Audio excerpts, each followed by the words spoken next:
نفهم دیگه مقصد اون زنگ زده شه. این هم مسجد جوی شیر دوستان عزیز که هم یک مقدار از حولی و یک مقدار از پیاده‌روش در اثر بازسازی سرک تخریب شد و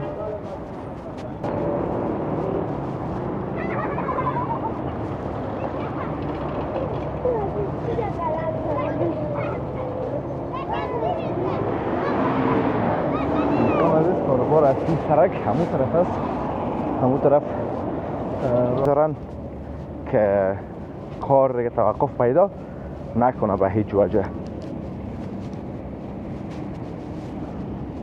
یا از کوه تلویزیون یا کوه آنتن یا کوه آسمایی که خوب قصه یکم داره دوستان عزیزی کوه اگه میخواین برین به اون طرف. سلام عزیزان دل، انشالله که خوب و صحتمند باشین و زندگیتان به خوبی و خوشی سپری شود. دوستان نهایت گرامی، یعنی قسمت کابل که میبینین همون جوی شیر شهر کابل است که اینجا کلا سابق خانه های مسکونی بود، کتاب فروشی ها بود، پشتش خانه های مسکونی که کلش در اثر بازسازی سرک تخریب شد، از بین رفت و سرک کامل شد. و این سرک از اون سرک از دوستان عزیز که از طرف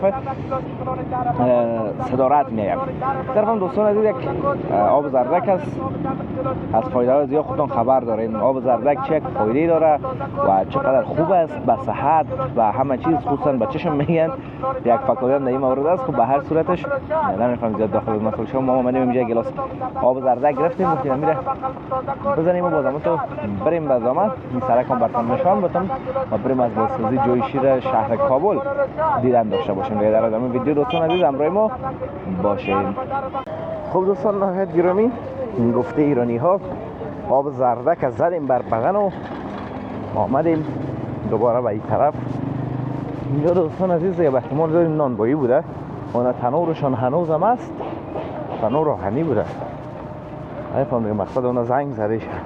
این هم مسجد جوی شیر دوستان عزیز که هم یک مقدار از حولی و یک مقدار از پیاده‌روش در اثر بازسازی سرک تخریب شد و مسجد یک ذره کوچکتر شده، اما خوشبختانه به آخر دیوار ساختمان مسجد آسیب نرسید. دیگه دوستان نهایت گرامی و عزیز، بازسازی بسیار اما تو شدید و به جدیت ادامه داره.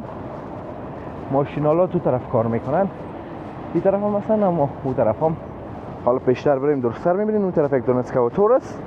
باشه که من اگه زوم کنم ببینین اسکواتور اونجا دوستان عزیز اونجا کار داره، اون سرک اون طرف هم میکنه دیگه.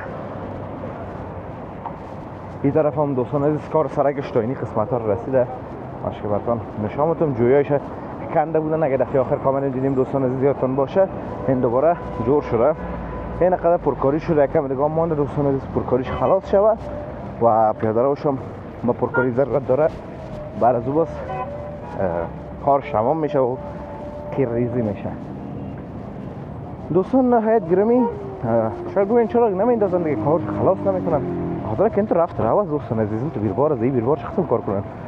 این یکی از سرک های شهر کابل است که بسیار مهم است و امکان مسدود شدنش نیست و این کار هم نیست که دیگه درست خلاص شد بگویم برو دیگه درست زیر مسدود میکنن و کارش خلاص میشه. تو هم نیست دیگه. به اون خاطر کارش طول میخوره، زمستان هم است، مسائل یخ زدن و این چیزا هم در بین است دیگه. شرکت طبق همون برنامه خودش به پیش میره.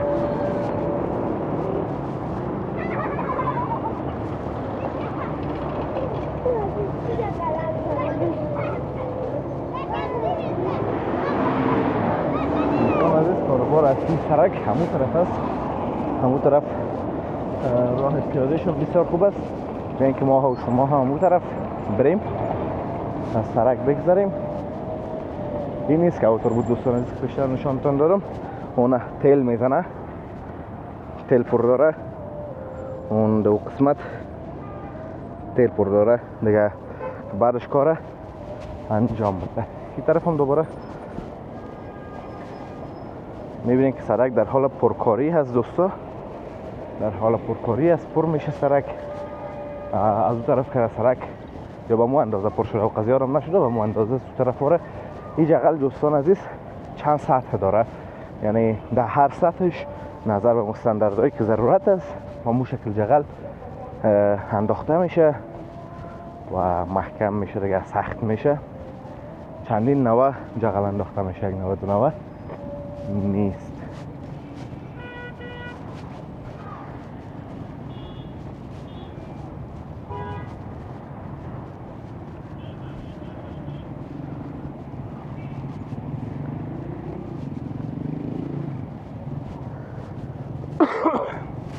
آماده دوستا، یا هم دیگه حتما من خاطر استراحت یا وقفه نان و چاشت نماز استاد کردن و کار متوقف است فعلا تا وقفه گرفته شوه و باز کارشون ادامه بدن.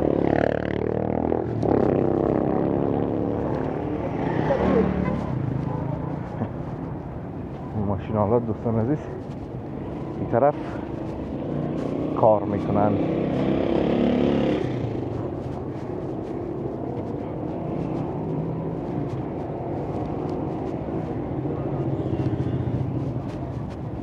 دیگه این قدر سرک دوستان عزیز در زیر کار است. اونو سرک هم اون طرف جغل ریزی شده و موترها اجازه تردد دارن. کار بالایی بخش از قسم پیشتر گفتم نمیشه کل سرک بند شود. ما خاطر یک بخش از سرک مضبوط میکنن، یک بخش دیگر باز میگذارن که کار دیگه توقف پیدا نکنه به هیچ وجه. یا از کوه تلویزیون یا کوه آنتن یا کوه آسمایی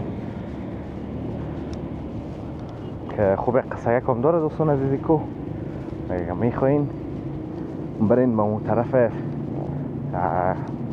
چی بود پلیلیست افغانستان 1001 داستان و اونجا بیننده باشین که شورای اجاره آسمایی میگن. قصه شبرتان دمو قصه دیوار تاریخی شهر کابل که زنبورک شاه هم است همونجا بیان کردیم.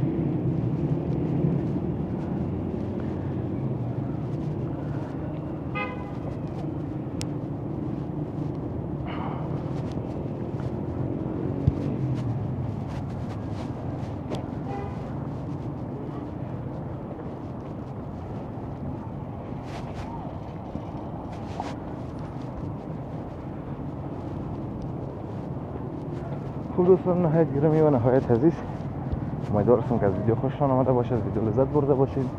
ویدیو را لایک کنین، در کانالم چنل سابسکرایب کنین تا ویدیو بعدی همه به الله متعال پاک و بی‌نیاز می سپارم. روزگار خوب و خوش داشته باشین، در پناه الله متعال باشین. الله حافظ و مددگار همه تان.